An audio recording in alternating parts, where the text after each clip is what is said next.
Exactly. That's a good way to look at it. Holding our shifts. How have you been? I love those colors, by the way. Oh, thank you. They're my favorites. That color in purple. Oh, heck yeah. I actually joke. I actually say that my favorite color is rainbow. Yeah. The chakras. Yeah. Interesting. Get all excited and I drop my camera. Oh, I'm not even on center with the cat. Oh, well. Jeez. I feel like I'm like totally not with it today. Although I am, yeah. I've had 2 amazing interviews already today. And so super excited. Like everybody, there's people that have lots to say and it's all amazing. Mm-hmm. Yeah. So you are having a lot to say that you wanted to chat about some new stuff. And I'm so super excited about it. Yeah. I feel like once a week I'm getting major downloads now. And that's I think fantastic. It's going to keep increasing. Yeah. And then I just watched a documentary basically that E-War Anon made. It's literally, he spells his name E-War Anon. And it talks about reality in a way I've never actually heard it before. So it really just like blew my whole mind in the most beautiful way ever. And so that's been on my heart. And connecting those dots with the dots I already have. So now it's like even more connections. It's like the tapestry is really finally coming all together. You know, like if you've ever seen a quilt being prepared, my grandmother, when she was alive, she used to sew a lot of quilts, and so did my mom.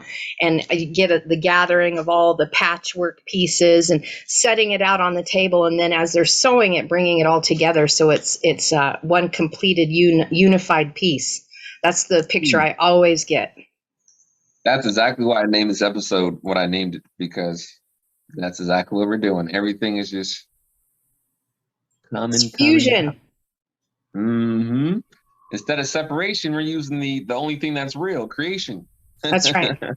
Destruction's not real. Destruction's an illusion. That's right.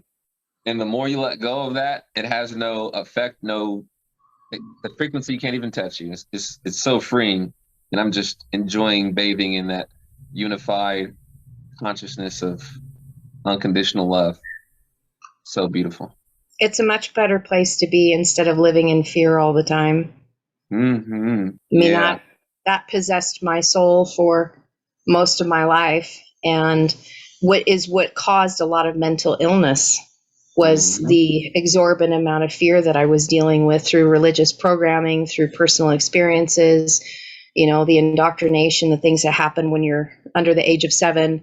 It was a lot to work through, but man, when you pop out on the other side, yeah, exactly. The choirs of the heavens begin singing and everything's just open and you're like, oh, this is such a better place to be. It's like the waters of peace instead of the waters of chaos. Now, I'm not saying that I reside there all the time, right? Because ego still likes to raise its head while it's going through its death throes. Exactly. Yeah. It's definitely not saying, okay, I'll just it's fighting tooth and nail. And it's like, all right.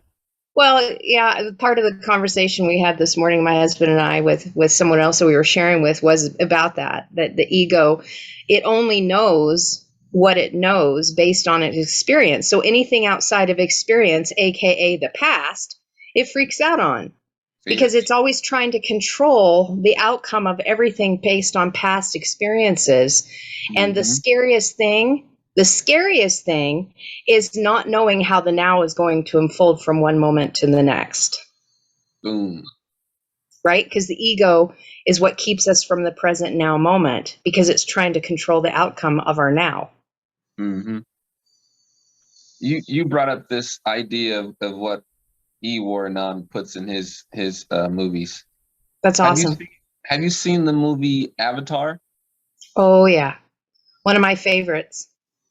So in his movie that he made, I now have the understanding that is our history. That is not a story. That is us. And you can look at mountains, and those are actually trees. And it has the same structure as a bee's hive. Literally, it's octagons. There's a whole bunch of octagons put together, and you can see, and we have all these crystals inside our planet. And then he put the two and two together and said, oh, the crystals are the network, and that's how they communicate. That's so awesome. And we're going back to crystalline beings, and that's what we were before. And that's what we're going back to. And he really brought me full circle. He said the trees are crystalline and everything now is carbon. And our water has so much carbon, it shouldn't have that much carbon. Something caused it to have that much carbon in it. And it's like, they cut down all the trees. And then he brought up scripture to show where it says, cut down the trees, cut down the trees. So the Nephilim can't flee and hide in the trees or hide on the trees, cut them down. And to me, I can't see a reason why Christ consciousness would want to cut down those trees. So now I'm in the point, it's like, okay, why on earth did it get to the point where you would have to cut your leg off to save your arm, you know? Because cutting down those trees, was nothing. Well, with the exception of that, how would you know what it is like to live outside of Christ consciousness unless you take it away so it is not available? Damn, hey, man, that's perfect right there, because that is so true. And I feel like my mom helped me learn that growing up as childhood, because sometimes you don't have gratitude. It's like, okay, let's go down to Tijuana and see what it's like for those kids down there. Right. So we went down to Tijuana to visit my sister in San Diego, and I saw what it means to have nothing. Right. Kids sitting in a full diaper, a 2-year-old sitting in a full diaper, asking for anything. And that, as a child, that really showed me like something is going on in the world where it's creating separation. And now looking back as an adult, I can see it's like, oh, okay, I had that experience. So then I could go on my journey of saying, why is it this way? Because something inside me says, this is not natural. This is not innate. This is not the way it was created. Right. That's been and the heart knows that, right? The heart totally knows that. And so all the indoctrinations and everything that we have experienced in the system of duality has kept us from that knowledge, because we know it. We know it intuitively, and then we're taught something different. And you're, kind of tilting your head going, okay, well, I'm trusting, right? So that must be right, but it doesn't seem right. And you read verses in the Bible going, well, this is supposed to be the word of God, but yet it doesn't feel right, but okay. And the ego, how much of our life do we live that without questioning it? And all of a sudden we realize, wait a minute, there is something totally wrong here.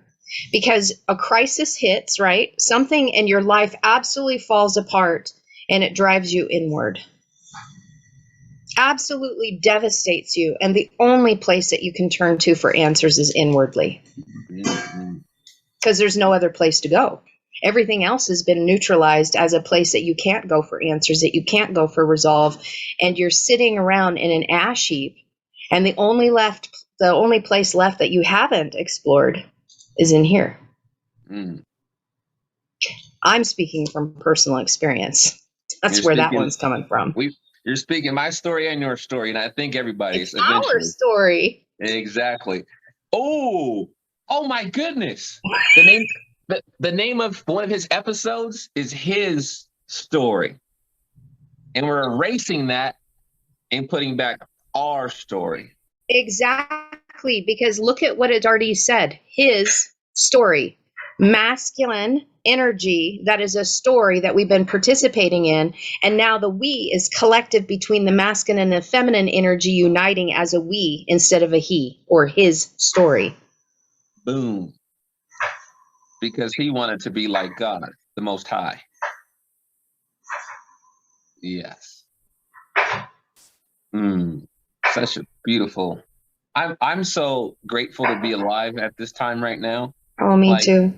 The quote came to me the other day was, I have the best seat in the universe for the best show of all time.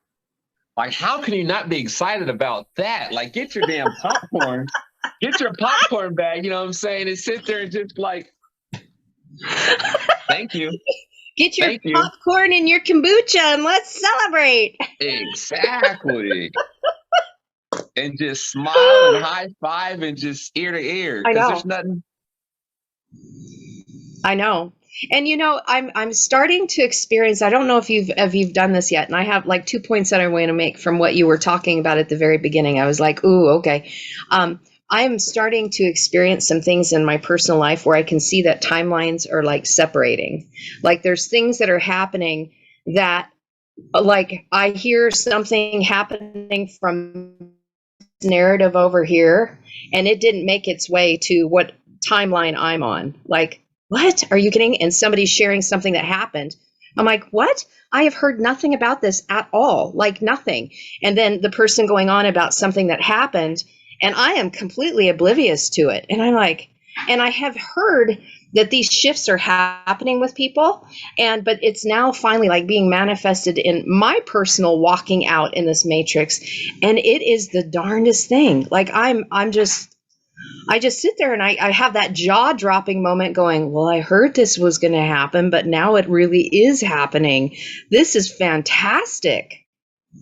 You just give me goosebumps. Well, it means that the choices that we have made, working through our shadow, working through those lower elements and bringing them into our heart, welcoming them home, is not allowing us to be part of an apocalyptic timeline that would have destruction in the way that fear-based destruction would manifest.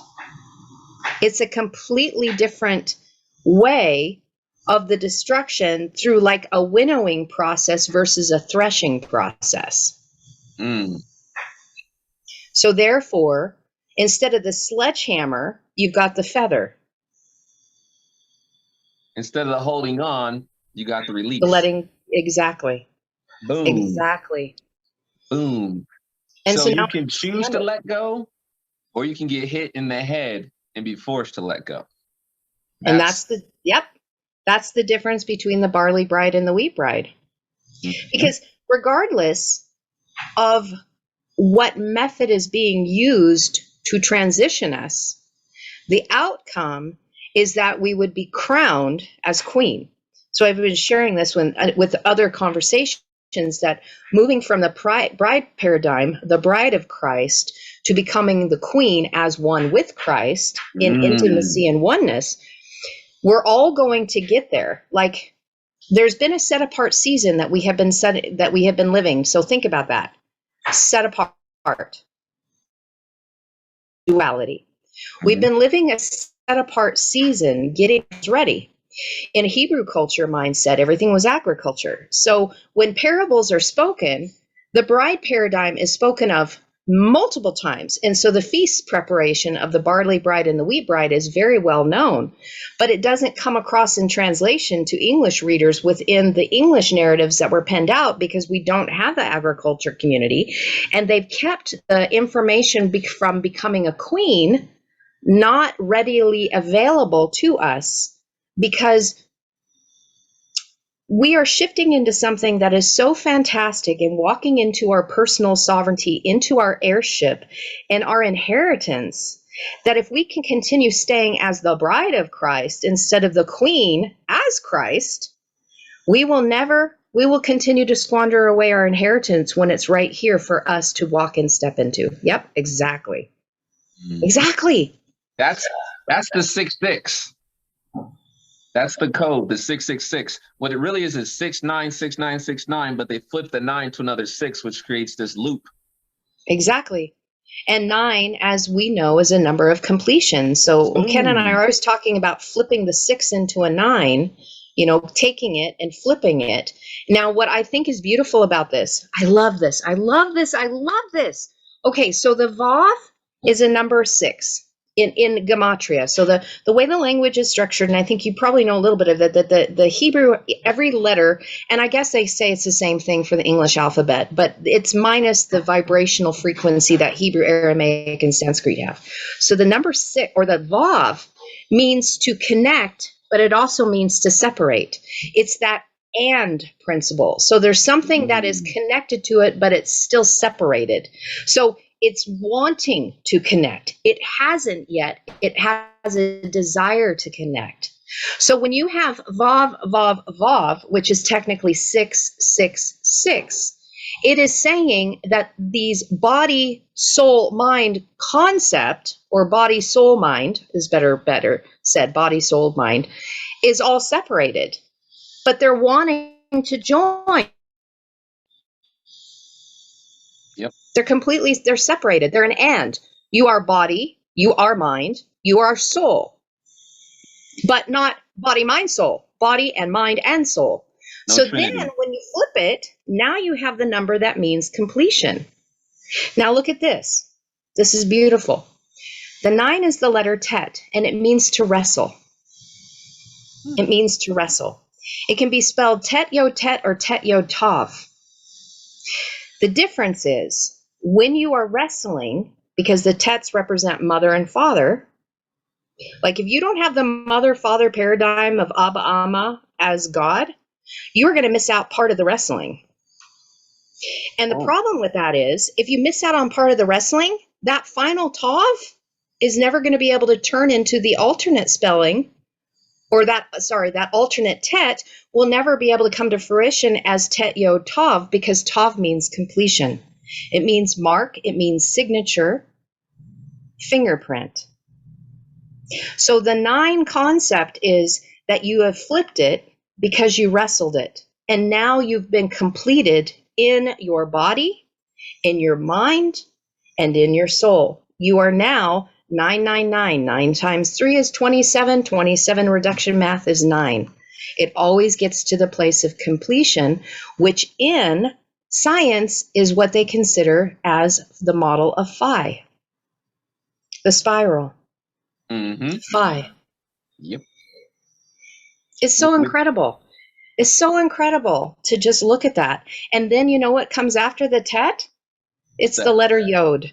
Yod is 10, and through reduction math, it equates to the 1, which is the aleph. Yod means power. Aleph is 1. Aleph is the representation of God, of the spirit breath. It is the esoteric letter that means the mystery of the many who are one. One I am. So we have to get through the wrestle. Lately. What was that? I said that's been hit me so hard is one I am. It came to me, and now every time I hear something, it's like one I am. One I am. That's right. That's right. Mm-hmm. I have some questions for you. Sure. Based off the video I watched. Yeah, I want to see your understanding of the words, because I think it's going to help me connect some dots. Okay. One of the first words is Polaris.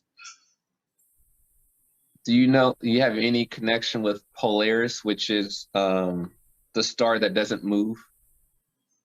That is so interesting that you would mention that, because no, I'm not kidding. I just had a conversation with Daryl Shelton on Saturday, and we were talking about Polaris. Wow. Synchronicity is everywhere right now. Like I'm having to sit on that for a little bit. I'm literally having to sit on that for a little bit, because that's just too uncanny to have. The synchronicities are off the hook. They're just off the hook. So just to let you know, I find this interesting. Okay, so let's back up a little bit and then we'll go back to Polaris. So I've been having conversation with women about queenship, about stepping into our royal authority as queen, instead of having the servant mentality where you're giving from the place of lack, where you're stepping into the authority of the queen, who is one who receives and gives in balance. So not under authority, but stepping into authority. Now that is with women.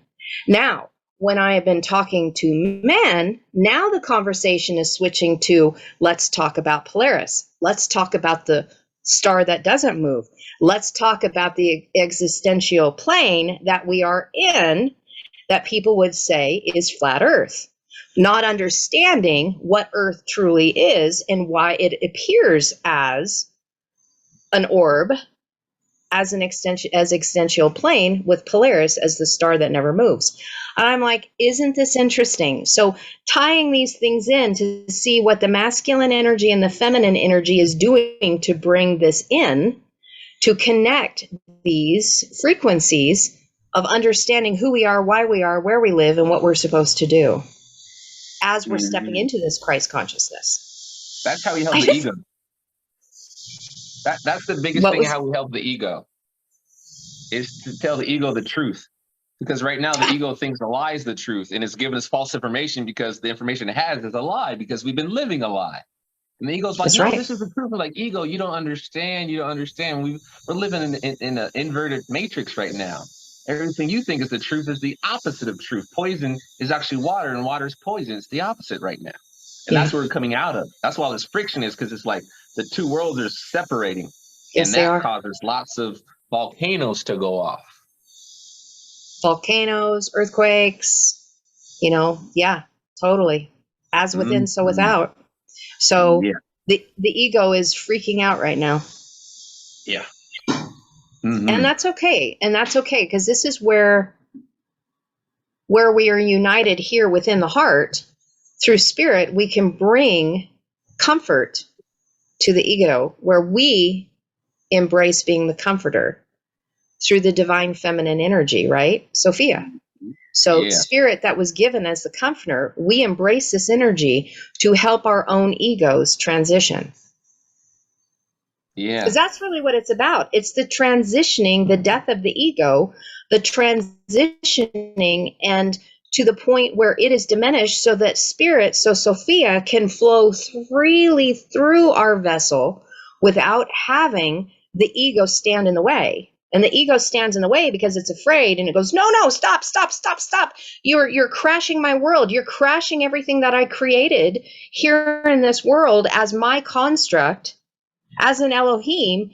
You're crashing it. You're burning it down to the ground, and I don't know what to do, and I'm freaking out.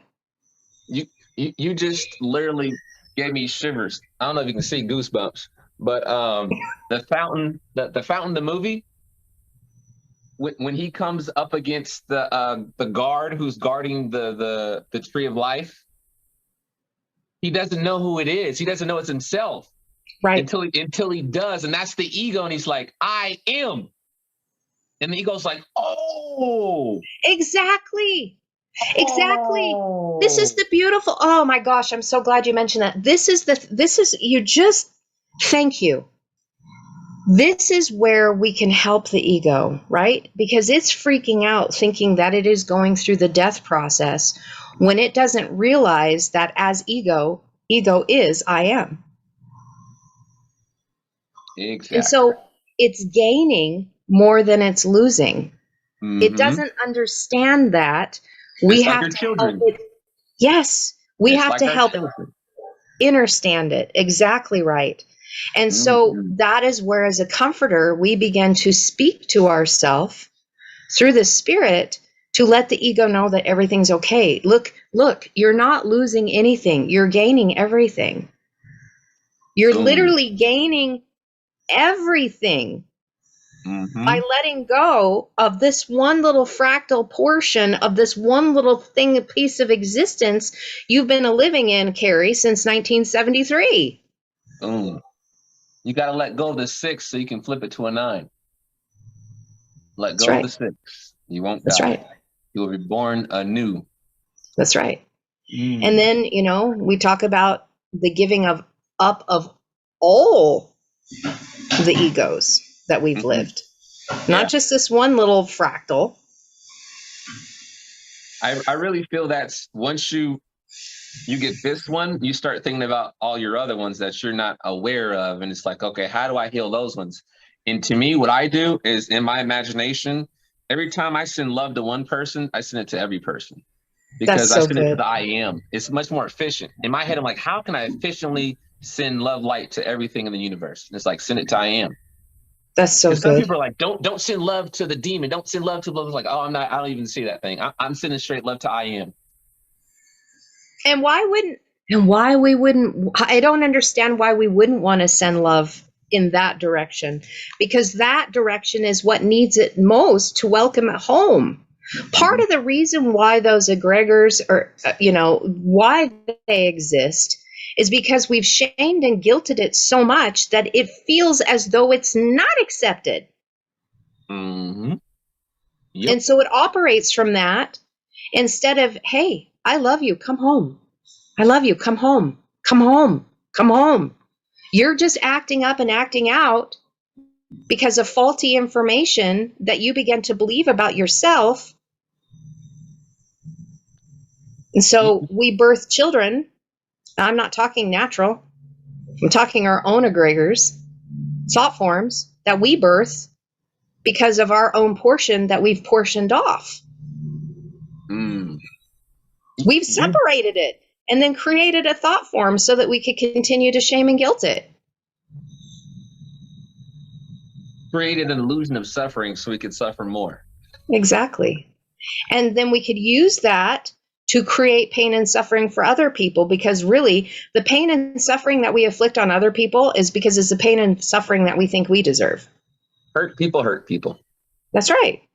Boom. So you have to create these thought forms that then take on an energetic frequency to be the bad guys that do the inflicting. And it's like, wow, stop it. So are you saying that the rapist and the person who was raped both need unconditional love? Absolutely, they do. Whoa. One can't exist without the other, I feel like. No. It's kind of like temperature, hot and cold. They're really the same thing. It's still water. Well, if you're talking about water, hot and cold temperature is still a temperature. It's a measurement, right? It's temperature. Yeah. That's it. And when we stop judging the temperature, then it just becomes is. Boom. That's right. It just becomes is. It is temperature. Oh, what is temperature? Well, it's a way to measure that which you are experiencing. You have to call it something. Exactly. So what is this doing to my physical vessel, man? I sweat, I'm feeling faint, and it's a hot temperature. We have to define everything for the experience to make sense, but the heart doesn't know that. It doesn't know that. What is hot or cold to the heart? An experience. It's not a good experience. It's not a bad experience. It is. It is. And so, like, going back to the rapist or an individual that has been raped, it's hard sometimes for people to comprehend about the unconditional love of the aspect of the person who was the abuser. It's very easy for us to connect to the one who has been abused. Oh, let me save you. Oh, sad energy. And that is easy. That is really easy because we can easily, because again, we externalize the bad guy, right? Everything's, we got to blame it on the bad guy. We got to do it on the bad guy. It pointed in all the directions except for here. Exactly. So if we were to stop and actually begin to contemplate, why did that abuser become one who abuses? All the money. Same thing. All the trauma. That's right. What happened? What if all of a sudden, which I know is going to happen, what if all of a sudden you had access to the records of that individual and you saw them get molested and raped at 4 years old? Your feelings would change instantly. Oh, I'm sorry. I shouldn't have been judging you because you're the same person as that person. You start to see the reflection. Then you got to put yourself in that position rather than seeing somebody else. That's where the truth comes. So let's connect it. It is, but let's connect it. We are one.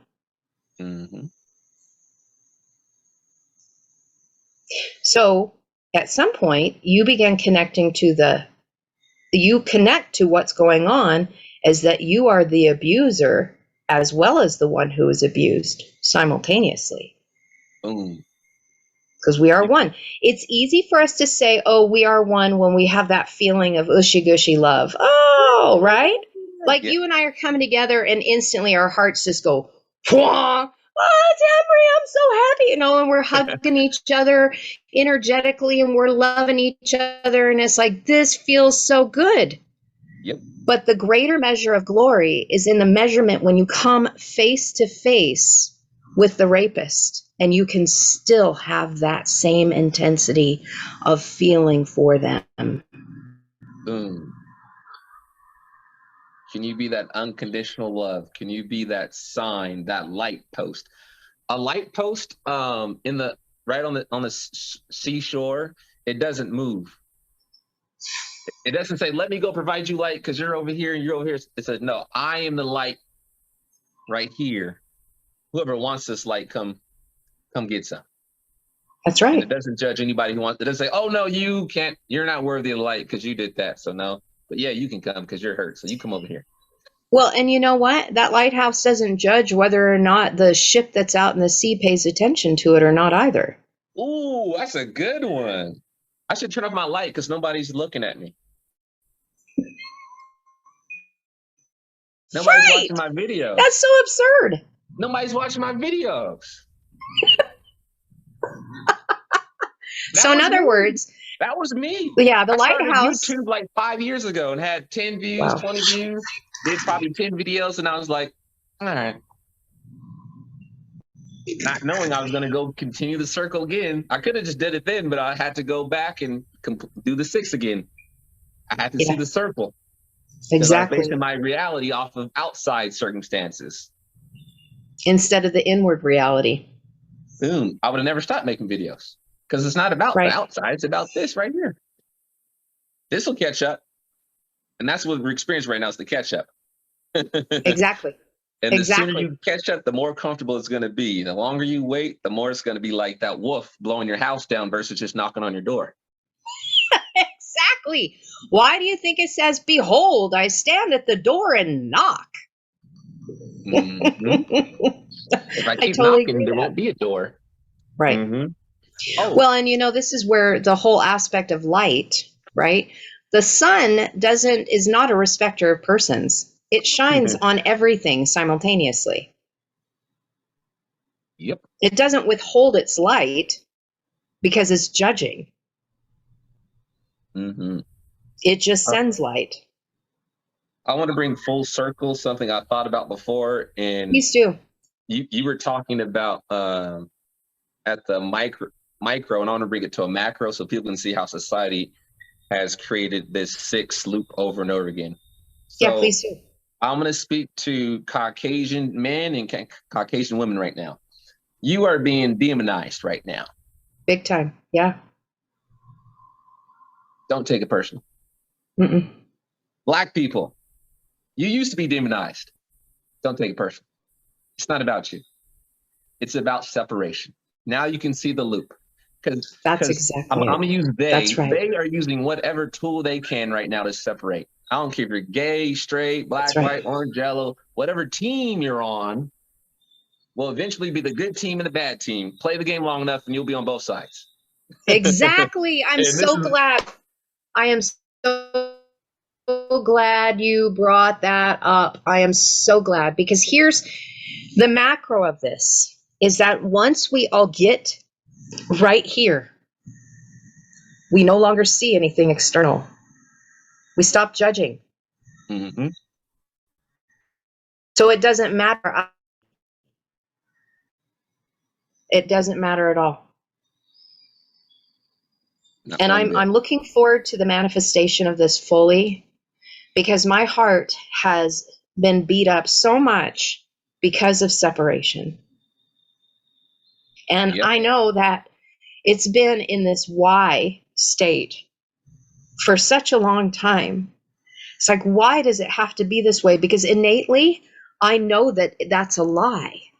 Mm-hmm. Innately, I have felt this my entire life, and I have never understood it. I have never understood it.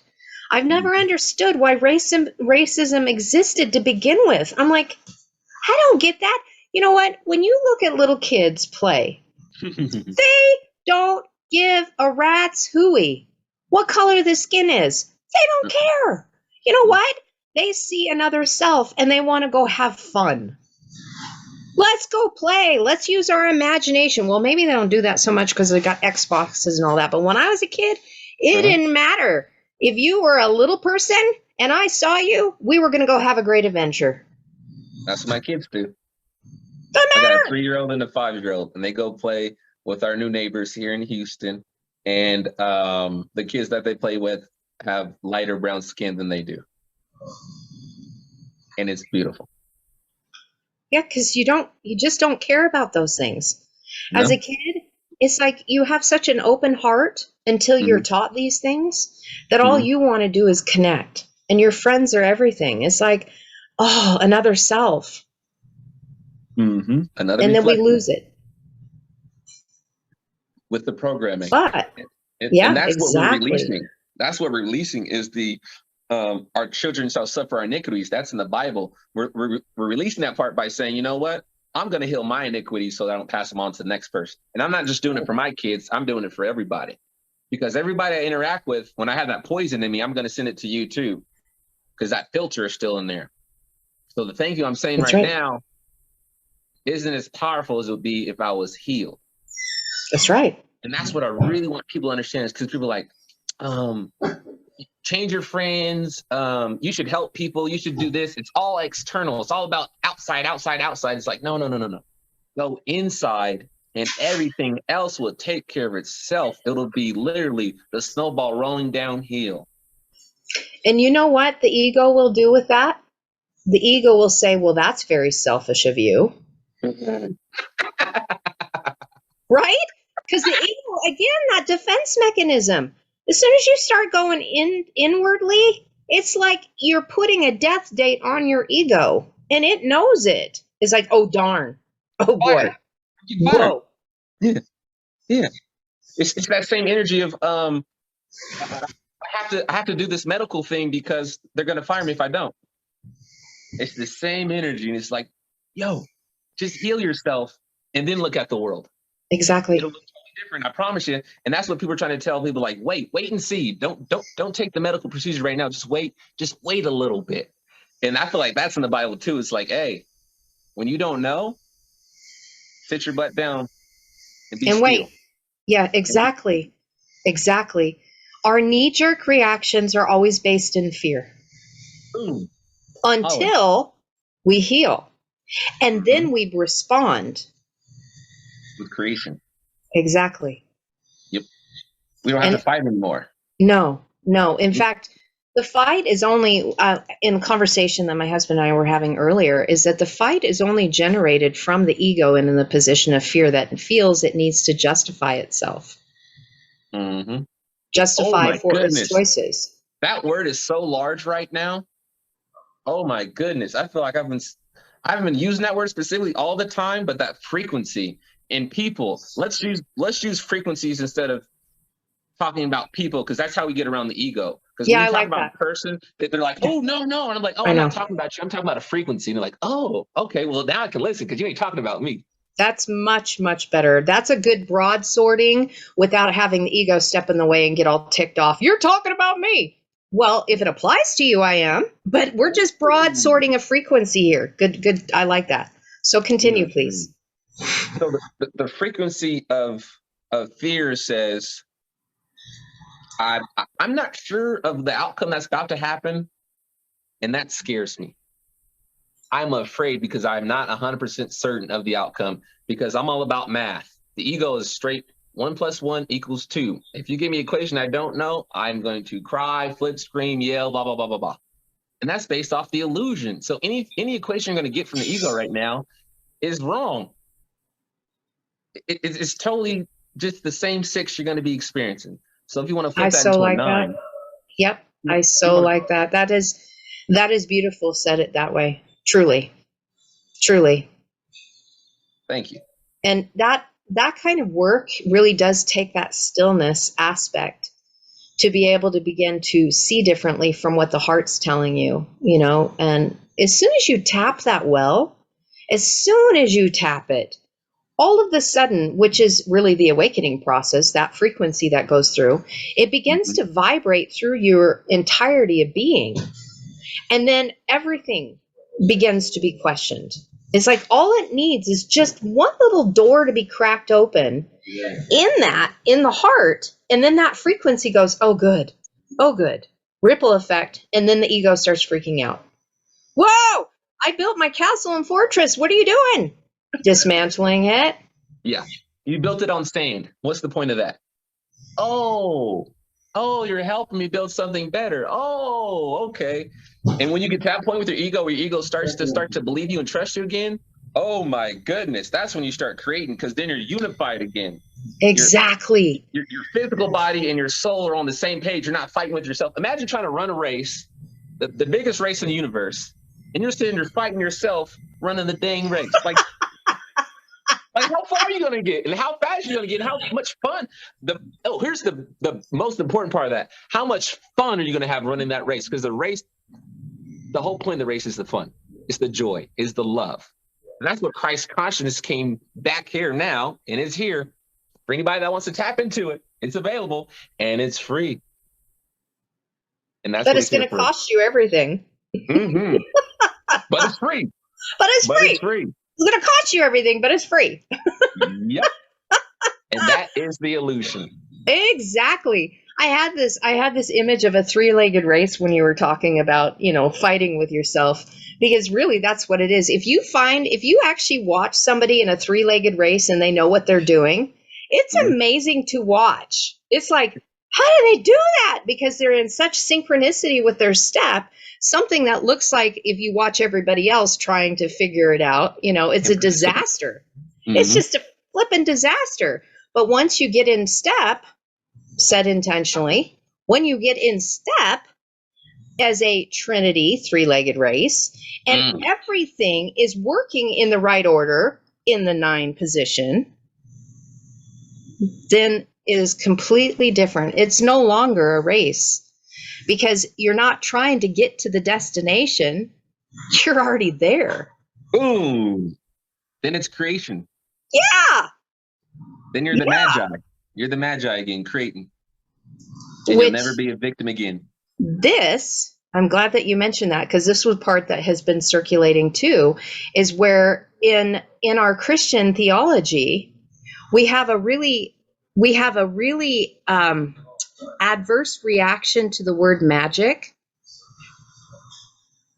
We have no problem with the word magi. That's why I use it. I know. Exactly. So the magi were able to put forth their magic.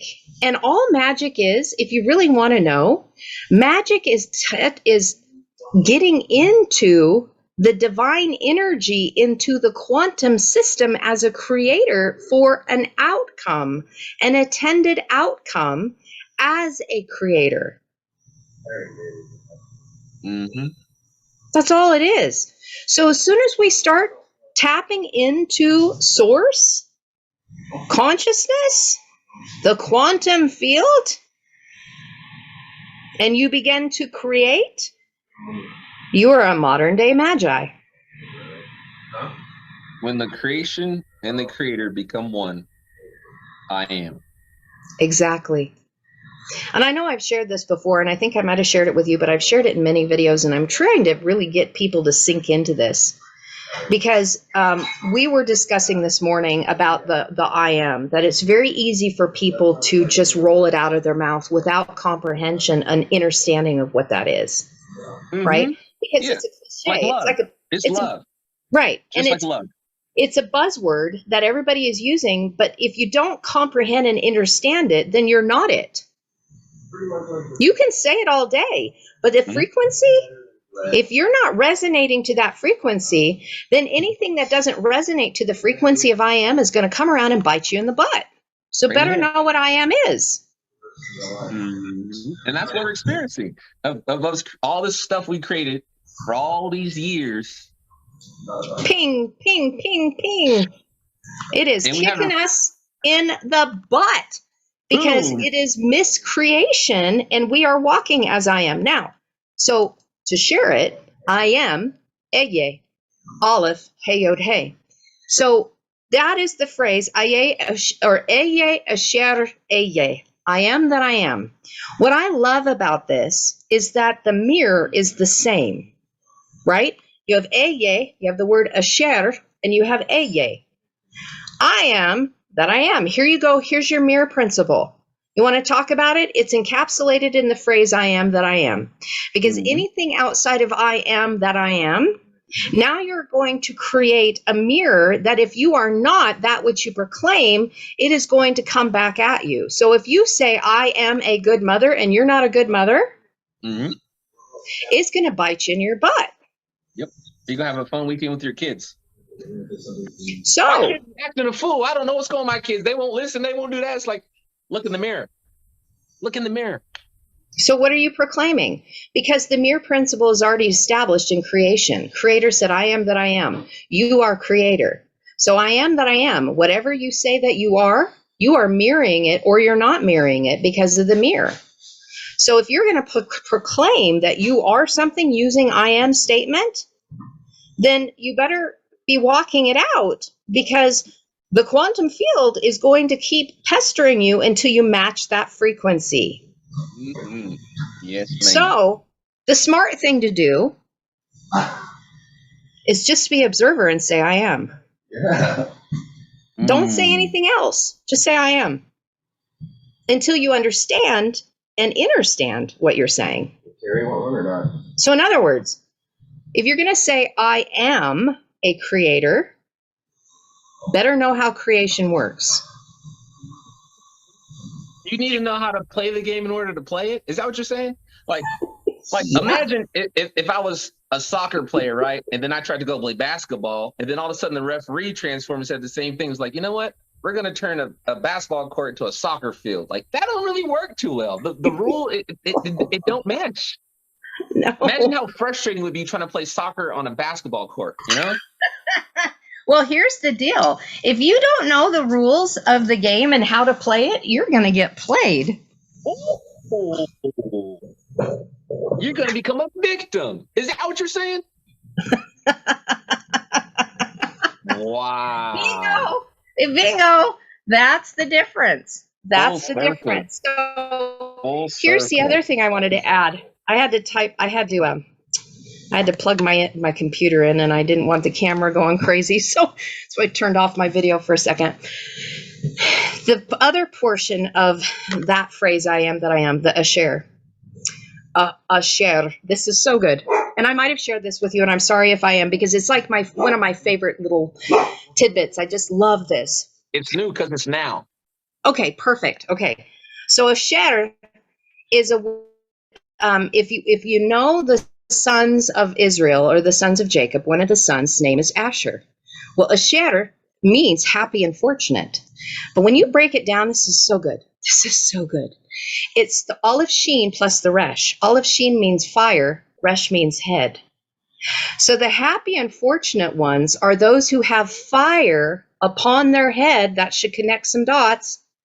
That have fire upon their head, that comprehend, because they've been risen from their poor and destitute state to become seraphim messengers, that understand the mirror, that they are as they are, I am as I am.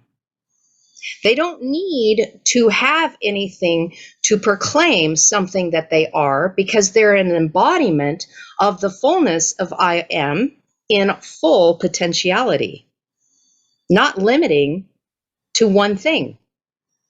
There's no need to pick a team. They're the happy and ones. It's beautiful. You're so connected with where I am right now. I really want our reflections to understand, overstand, become one with. There is no team other than the I am. That's right. All those other teams are illusions, and you're going to be the good guy and the bad guy, good guy, bad guy. And you have been, we have been. We played that. We played it out so much. We've been really good at it. We perfected it. And now it's time to flip that 6 into the 9. That's right. Because it's not a measure. It's not a matter of winning or losing anymore. Nah. Yeah. Oh my goodness. It's about walking off the field and exiting the game. completely. That's what I'm ascension done. is. That's You're right. ascending beyond this frequency. Exactly. This is the greater Exodus. Yes. So when the And that, Bible speaks of the second Exodus is a dimensional exodus. It's not an earthly plane exodus. It's not like there's a mass exodus and people are going to leave the United States, or everybody's going to go to the Aliyah and travel to Israel, and everybody's going to be coming home to the promised land. If you're stuck in that mentality, then you are really part of the earthly plane and you haven't seen the spiritual maturation that is available. This is why Moses didn't want to go into the promised land. Moshe saw a promised reality that was waiting for them to cross over into, up and out of this lower dimension, and they were not ready for it. Why do you think he came down the mountain and he was glowing? He was transfigured. oh, I've He always saw been that. taught a negative aspect of why he didn't. It was like he couldn't get in. Wow. He didn't want more of the same. I mean, we're coming to this reality of what is going on and what has been going on, because some of us are getting our memories back and we're like, I don't want to do this again. Man, I've done this so many times. I am just plain tired. Can we do something different now? It's like, okay, I've been abusing my power. I've been a creator. I've been creating all of these different ways to experience the flesh body and all of the sensations that I have. Okay, I'm ready for something new. I did the entire flower of life. I did all the configurations. Now let's ascend out of it. And so he saw something greater. He saw something much higher, a type and a shadow of something that was available for us when we were ready to ascend up the mountain into it, and they were not ready. Yeshua comes. He does the same thing. He does the same thing. That word in Aramaic is so beautiful. Okay, so I already shared with you the asher, eya, asher, eya. Well, the word for transform, transmute, and alter is chalaf. But when it's written speaking of Yeshua, it's vav, aleph, sheen, chalaf. Aleph, sheen is fire. So what did he transmute and alter himself into? Phoenix. Fire, yes. He became a seraphim. And we're talking about transmuting into light. What is sun? I mean, we always talk about sunlight and the sun itself, star with the burning and the hydrogen, that it's a ball of fire, right? Yeah. We always joke about that in our house, the great ball of fire in the sky. So he transformed himself into fire. And the Vav right there, it shows that he was once separated from fire, but then he connected to it. Mm-hmm. And he transformed and altered himself right there in that moment, because he had already gone up to the ascension process, because they were up on a mountain top when it happened. It's all metaphorical. So, metaphorically speaking, mountain is Hey Resh. There's actually two forms of it. It's Hey Resh and Hey Resh Resh. Most of the time it's written as Har. So you could even say like Har Shalom, the mountain of Shalom. Har, Hey is revelation. Resh is a head, but it also means poor and destitute, and it also means to be raised up. So a mountain is a place of revelation that you must climb and ascend into, from taking you from, like, okay, here's the revelation. This is where we're going. This is where you're at. You have to climb in frequency to match that revelation, which then automatically raises your head. Oh, wow. So you're saying if you raise all the tides, then all the boats, instead of trying to fix just one boat, just raise the tide of the entire ocean, and then every single boat in the whole universe will rise with you. That's right. Sounds efficient to me. Sounds optimized. Sounds like I am. Sounds like I am to me. Boom! Yeah. That's so good. Yes, ma'am. You're speaking my language, baby. Oh, yeah. So good. So I love it. Then there's Harar, which is the double resh.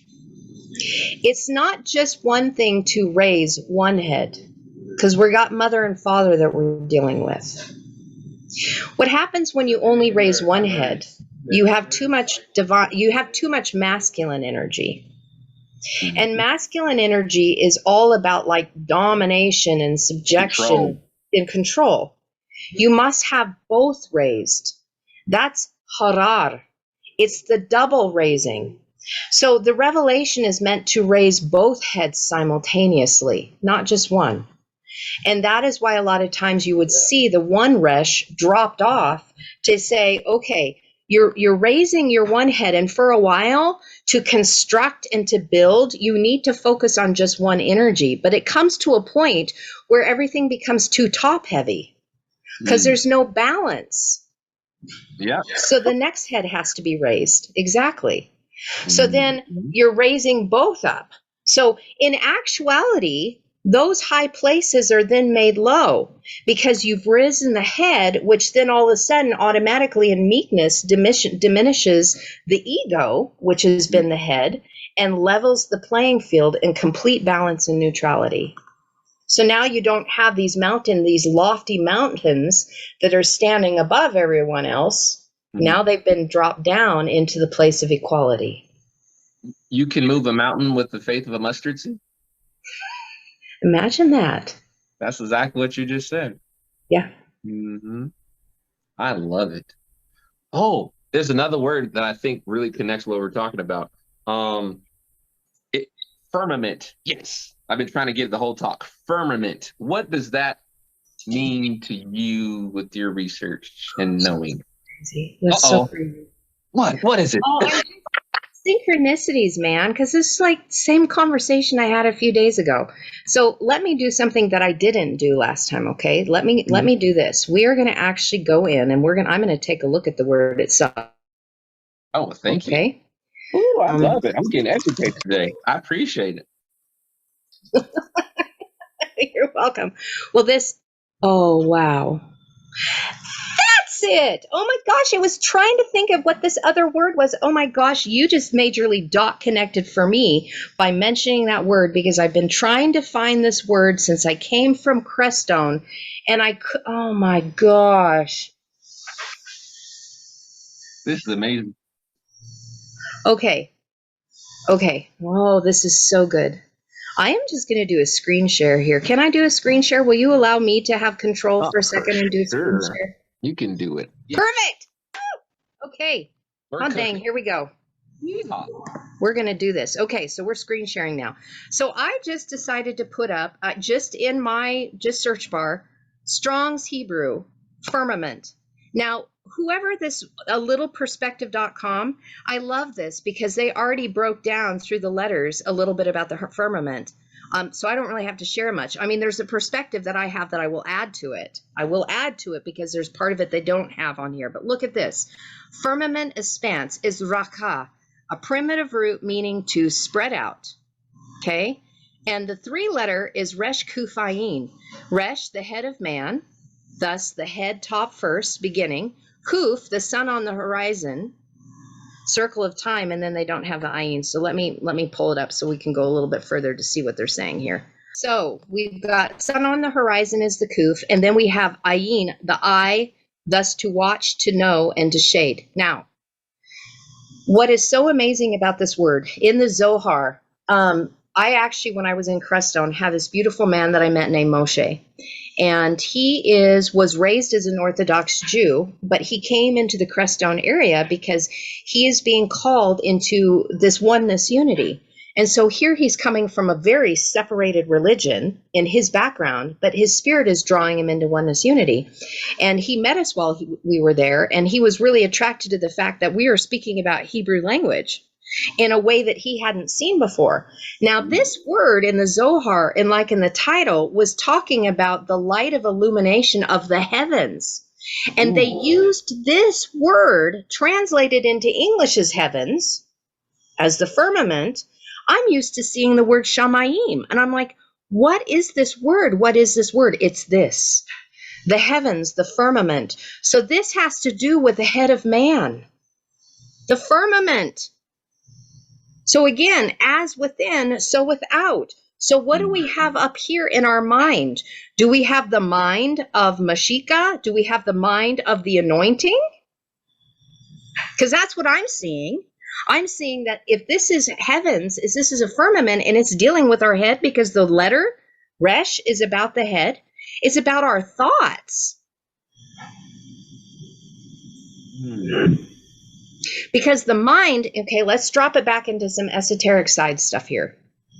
The mind in a Hebrew and Aramaic way of thinking is not up here. It's right here. It's the heart. And I'm going to show this to you in a minute of why this word becomes an action word. So you're talking about the head, you're talking about Kuf, the circle of time, condensing light, condensing dark, finding that middle path. And you're talking about the eye that sees and knows something. What happens in Hebrew and Aramaic is that when we take a look at a word, so we're going to go back to the word the way it was written, and I'm going to just go to the main when we saw this. It's rakia, and rakia is right here. Resh, Kuf, Yod, Ain. This is the expanse. This is the firmament. Here, let me do this. This will make it a little bit easier. Oh, thank you. That makes it a lot. Perfect. So we have Resh, Kuf, Yod. All right. So every Hebrew and Aramaic word has a root form, and I call this a lump of clay. I see it as like it's the infinite potentiality that is contained within a root word essence. Now, the root word is always connected to your heart and always connected with Source Creator. We're not talking about Abba and Mama, Amma. We're not talking about the parental guidance and guardianship that is over our maturation process. We are talking Source, Abba, Creator, all souls. Okay, so there's a difference. Some people don't know that there's a difference, but we have a guardianship of a mother and father that are over us, and then we have Source Creator above that. Like the higher self. Yep. It's much higher. It's if you were to put in scientific terms, it would be the quantum field. Yep. Okay. Unified consciousness. Yep. Yes, that is Source Creator unified, and then we have Abba, Amma, Mother, Father below us. Which is the higher self, right? Yes. Yes. And that would be Yod He Shin Vav He. So, but that's another story for another day. So this right here, what we're talking about, the firmament. What happens is when you take the root word that has to do with the quantum field, Abba, Creator, the Source, origin, and our heart, it is in a static form of potentiality because nothing has been done with it yet. The only way a word becomes active into the verb form is having letters added or deleted from it. And in this case, what was added is the Yod, the little guy in the middle. We can see it better if I pull up Bible Hub. This is so good. So this little Yod, because it wouldn't let me highlight it before, this little Yod is a letter that means a spark. It means a seed of life. It means a hand that gives power, means, and direction. It's embodiment of power. It is actually the most powerful letter in the entire Hebrew and Aramaic language because of what consists in it. Because it's connected in gematria to the word kazah. So every Hebrew letter is spelled or created by other letters. And I think you might have heard me say this before, like in English, an A is an A. It's not spelled, it's just an A. Every symbol of Hebrew and Aramaic is constructed of other symbols. So the energetic frequency that is contained between those letters went and birthed forth a single symbol that holds all of that energy pattern in one symbol. This is why all scripture is written in shorthand, because you don't see that underlying that little Yod is spelled Yod Vav Dalet. You don't see that. But if you were raised up in the culture, you would know that. And it subconsciously, you'd already have that information. You're like, okay, I know what that means. So this little Yod has such power to it because it's connected to the Aleph, which is source, creation, God, spirit breath, the mystery of the many that are one. But this is the actual doing of it. This is the hand that does something with the power. It's not just sitting in a static moment of potentiality, it's doing something. So this is force, creator, action, and it's placed in the root of the word. So this means it is power within your heart. This is the work of your heart. Ooh. I like and it that. has to be that way. So what is this doing? This is taking your poor and destitute. So I'm going to give you an interpretation through the letters without going through the explanation of them, okay? Because it'll just take too long. But I'm going to highlight the letters as we go. Thank you. To raise you up. You were once poor and destitute. Your desire was to be able to lead so you could have fire upon your head. Knowing that you needed to have oneness unity on the inside. But it was going to take the consuming fire to deal with your fallen flesh nature, to reveal the power that you already have within the inside, in your heart. During the circle of time, moving on to the Kuth, during the circle of time, in the revolutions of the sun, you are choosing to either compress light or dark. But a new revelation comes through that which was hidden, now revealed, so that you could find that center path between the two that raises the head. Wow. A spark, a vision, a power was placed within you. And this power was given to you so you could connect fully to your heart and expand it. As this was the door for you to go inward to see the areas that you were disconnected, the areas that you were ill and weak and feeble, the areas that were disconnected, so that you could take the bucket and drop it into the deep well that is within you to retrieve that which is necessary to deliver yourself.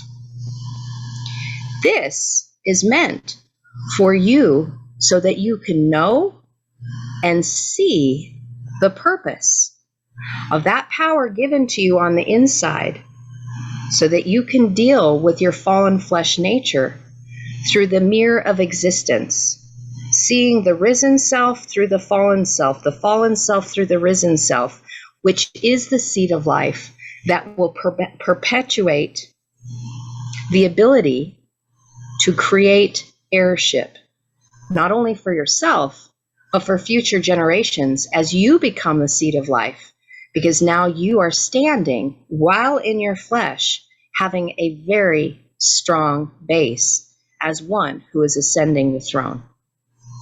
Whoa. I feel like you were just talking to me.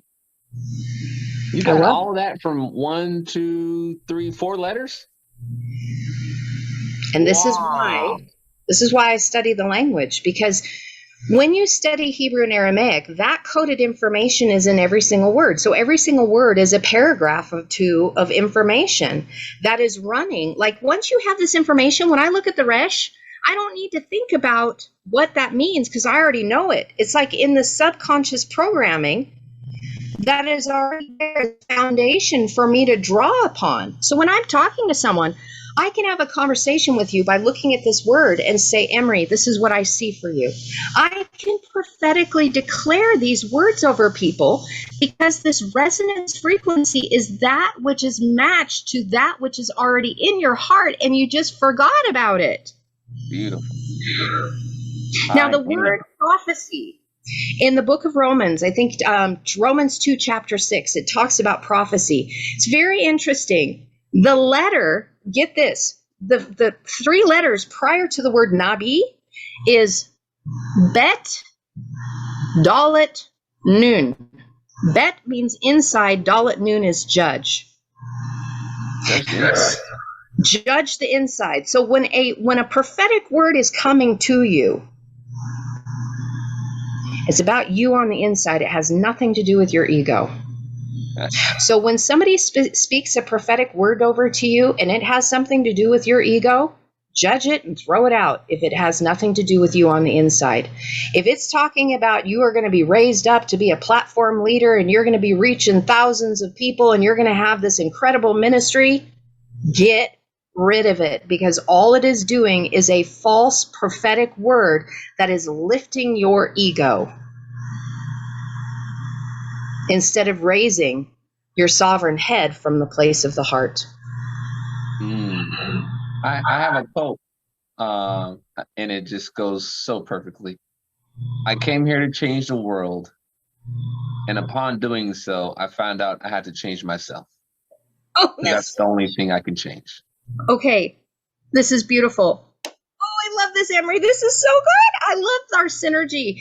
It's like tag team, and it just builds upon itself. It makes my heart so full. I love you. Back at you, sister. Right back at you. Very first time that this word is used is in Genesis 1:6. The very first time. If you want to know everything, do a big breakdown of the first chapter in the book of Genesis. Pretty much tells you all. Okay, well, it would take us a very long time, my friend. It would take a long time because I just showed you all the well, I just showed you how much information was in just one word. It would take us a long time to get through the entire chapter of Genesis, although I do believe that we'll be marching through this stuff. But what I wanted to show you is this. So the first three words here of the set example of what they're using, and here I'll increase it so we can see it a little bit bigger too. I like the fact that I can do that if it'll allow me. There we go. Okay. So the very first three words in here, we have the word Elohim. Now, Elohim is us. We are the Elohim. Mm-hmm. Okay. And we have so fallen. Here it's already letting us know the Elohim. So the Elohim that we're divided into light and into dark. This is how the system of duality and us playing gods and goddesses and creating our realities through our body so we could experience all these things we created. So now let's look at how it moves into this next word. This is so good. So we were talking about, and I think this is a good place for us to land the plane too, until our next conversation, because we have so much more we can continue to share. And I know, I don't even know if you fully got into what you wanted to share with me today, but no. Dang it. Well, we're going to have to set up another interview. That's a good thing. It's a good thing. Okay. Celebrate. I know, but I still want to hear this revelations you have. I just get all excited on the language and I just go off on rabbit trails, but we've been spurring each other on. This is the creation part. Exactly. Okay. So Yod, Hey, Yod. This word right here, this three letter word, is the active form of Hayah. So when I said I am, Eye, Aleph, Hey, Yod, Hey, this is the active form of the root word of I am. And the root word means to be, to become, to come to pass. To be, to become, to come to pass. So what happened, that's in its static form. Hey, Yod, Hey. So now what is it? Let there be. So instead of having two revelations that are flanking Hey, Yod, Hey, this is what happened. And this is why creation can happen. And what we are learning to do as responsible creators for our own creation. Instead of having a Hey on the suffix and a Hey on the prefix, which means behold revelation, what happens? It moves to a Yod. I just explained to you a little bit ago that the Yod has to do with power. It has to do with spark. It has to do with the work and deed of your own hand. Your own hand. So what do we have here? We have power given from mother here. We have power given from Father here. And right in the middle where our heart is where the revelation is planted. This is the place of feeling. So when we have love, when we have gratitude, when we have thankfulness, when we begin having heart-brain coherence, and we have been given the heart or the power of mother and father, because again, the only way you can create is to have mother and father present. This is taking the root word of eye as I am and doing something with it. It is now in action as a creator, because mother and father have given their power to you, and you are coming from the place of creation from your heart, and you are saying, let there be. Let there be. To be, to come to pass. And then we drop into a firmament. Everything that I just explained to you in this word, rakia. Man who is raised up. Man who has compressed light in the circle of time through that which was once hidden, now revealed, walking the middle path in between. Man who is given the power in their heart to deliver themselves from their infirmities. Man who has been given the ability to see and know the purpose of the power within them to overcome their flesh so they can have a strong base to stand upon. Wow. That is so full circle. Exactly. Wow. Wow. An idea came to me a couple seconds ago. The heart is the womb. And when you balance the masculine and feminine, then you can create from the womb love light from Christ consciousness. Exactly. It is the place that is waiting for the seed of life to come with the revelation of the heart, to come into one, to be able to speak it forth and create it. Because it isn't so much of us speaking it out of the mouth. It's the frequency that is emitted from the heart-brain coherence that needs no words to create. It is the thought mouth is alone.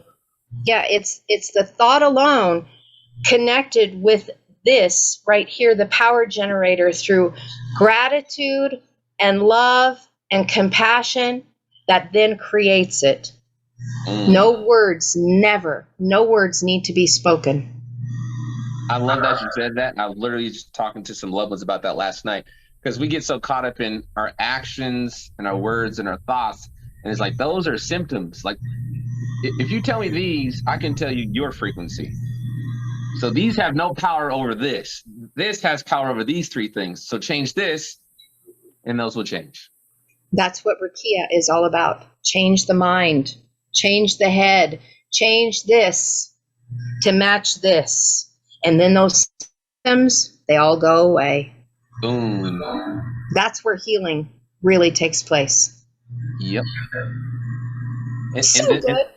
And then you can see the opposite and not have to judge it anymore. You can see the cancer, the dis-ease, and you're like, oh, I created that by not being unified.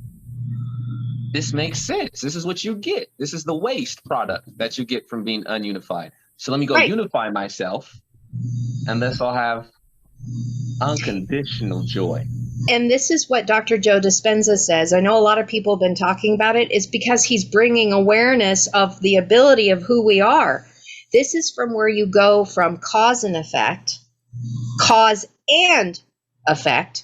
to causing an effect. Ooh, drop the mic, young lady. I love that one. No need for and. No, that is, I'm quoting him. I didn't create that. When I read that, I was like, oh my gosh, we are causing an effect. So what I just showed you with the yeye instead of the haya, the yeye, the Elohim, yeye, rakia, the Elohim created the firmament, is like the Elohim understood the power. We understood the power. We are understanding the power of raising ourselves up. And so then that way we know that we are causing an effect in the collective, because now we're responsible. We are taking our power seriously because this revelation has been made in here now. And as we do our shadow work, that which we are creating now is coming from a place of wholeness and healing. And then that is what we're manifesting externally. Amen. I would like to propose an idea to you. Would you like to do this once a week to start out, and however it goes from there, goes from there? Sure. I would love that, because I think we have a lot that we can chat about. The revelations you get, the dot connecting between everything. I would love that. I would love that. Beautiful. Because I feel like it's a creation process that we're doing, and the more we do it, is the more we're gonna create. I agree. The reality. I agree, and I really want to hear what that revelation was that we didn't get to today. But maybe this was the foundation for it. Exactly, Maybe. it is. There's no maybe to it. Okay. It is because what this is doing is turning this little small nugget into a flower that's going to bloom into something even greater. So that's what we're doing right here. That is why of what Ken and I have seen that is going on, that started our journey in something, the video that we promoted called The Scent of the Rose. And if you haven't seen that, I'll send a link to you. And it is about exactly what we are talking about right now, and the rose family of us coming into our full bloom. Mm-hmm. What we're doing right now, this whole process that we just did today in our whole lives, our whole existence, is we're learning to plant the seed instead of eating the seed. Oh, so good. So good.